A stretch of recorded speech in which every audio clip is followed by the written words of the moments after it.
Dragi prisutni, pozdravljam sve ljubitelji stolnog tenisa ispred Vlade Autonomne pokrajine Vojvodine i pokretnog sekretarijata za sport i omladinu. Ovo je stvarno veliki dan za ovu opštinu. Sećam se od prvog temelja kad su počeli da izgrađuju ovu prelepu prostoriju za stolni tenis.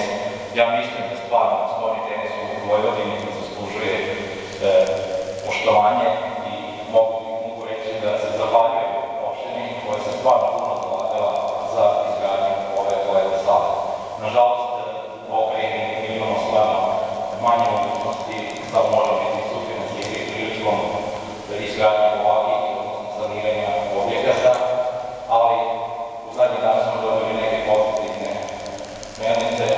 da na taj način ćemo dobiti sredstva pomoću kojih će se opet napuniti naš fond za kapitalna ulaganja i na ovaj način ćemo moći da unapredimo naš sport u Vojvodini, da napravimo ovakve